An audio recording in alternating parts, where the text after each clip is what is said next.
ہاں بالکل، ایک وقت ایسا آتا ہے کہ اپنی دعاؤں پہ بھی یقین نہیں رہتا۔ ایسا لگنے لگتا ہے کہ اب کچھ ٹھیک ہی نہیں ہوگا، یا جیسے اب مقصد ہی ختم ہو گیا ہو زندگی کا۔ ایسا پتہ ہے کب ہوتا ہے؟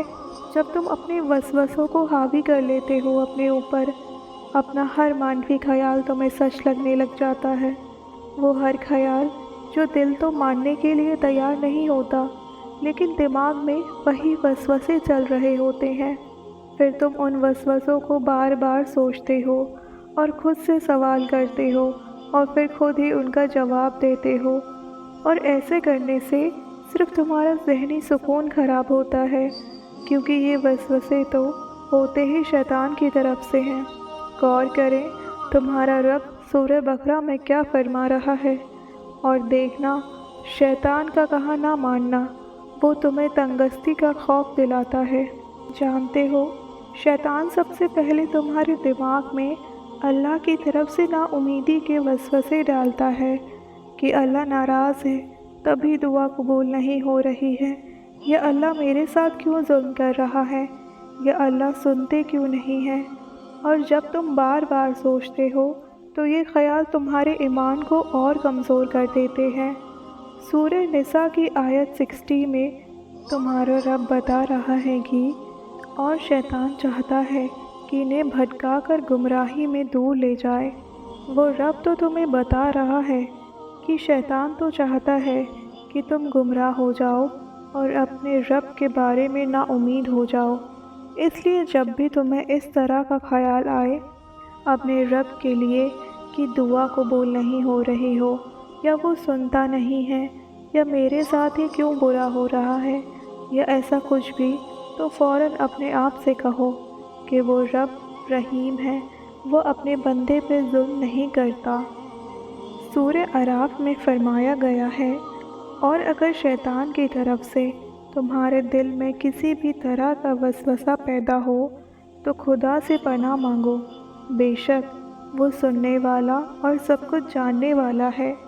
تمہارے رب کو پتہ ہے کہ میرا بندہ کمزور ہے، اس لیے وہ کہہ رہا ہے فوراً پناہ مانگو تاکہ وسوسے حاوی نہ ہو تم پر۔ جانتے ہو تم اکثر اس ذات کی شان میں یہ سوال اٹھا لیتے ہو کہ وہ مدد ہی نہیں کرتا، جبکہ حقیقت تو یہ ہے کہ اس ذات نے ہی تو اب تک سنبھالا ہوا ہے تمہیں۔ سورہ بقرہ میں رب کہتا ہے، اور اللہ کے سوا تمہارا کوئی دوست اور مددگار نہیں۔ شیطان ہمیشہ رب کے بارے میں تمہیں نا امید کرے گا اور حرام چیزوں کو بہت خوبصورت بنا کے تمہیں دکھائے گا، جبکہ تمہارے رب نے شیطان کی حقیقت سورہ نساء کی آیت 120 میں بتائی ہے۔ وہ شیطان ان سے وعدے کرتا ہے اور انہیں امیدیں دلاتا ہے، اور وہ جو بھی وعدے کرتا ہے وہ دھوکے کے سوا کچھ نہیں ہے۔ ایک بات ہمیشہ زندگی میں یاد رکھنا، وہ رب تمہارے لیے کبھی برا نہیں چاہے گا، اور تمہارا رب اپنے وعدوں کا بہت سچا ہے۔ تمہارا رب بار بار کہتا ہے، میں قریب ہوں تمہارے، میں ہوں دوست تمہارا، میں دعا قبول کروں گا، میں معاف کروں گا، میں اجر دوں گا، میں تمہارے لیے بہترین فیصلے کروں گا، میں تمہارے ساتھ انصاف کروں گا۔ سورہ بروج میں فرمایا گیا ہے، اور وہ بخشنے والا اور محبت کرنے والا ہے۔ اس سب سے کیا پتہ چلتا ہے کہ وہ رب تم سے بہت محبت کرتا ہے، تو پھر ایسا ہو ہی نہیں سکتا کہ وہ تمہیں اکیلا چھوڑ دے۔ اس لیے کہا جاتا ہے کہ اس رب سے اچھا گمان رکھو، کیونکہ دو جہانوں میں کوئی بھی ذات ایسی نہیں جو تمہیں تمہاری چاہ دے سکے، یا جو کن پہ اختیار رکھ سکے۔ یہ شان صرف اس ذات کی ہے، اور یہ حق بھی صرف تمہارے رب کا ہے کہ اس سے مانگا جائے۔ سورہ بقرہ میں فرمایا گیا ہے، کیا تم جانتے نہیں کہ خدا ہر بات پہ قادر ہے؟ اپنے رب سے اچھا گمان رکھو اور صرف اس سے ہی امید لگاؤ، کیونکہ وہ کسی کا محتاج نہیں ہے۔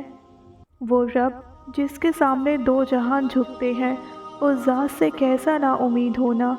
اپنے سب ناممکن وسوسوں کو بھول جاؤ، کیونکہ تمہارا رب بادشاہ معزز ہے۔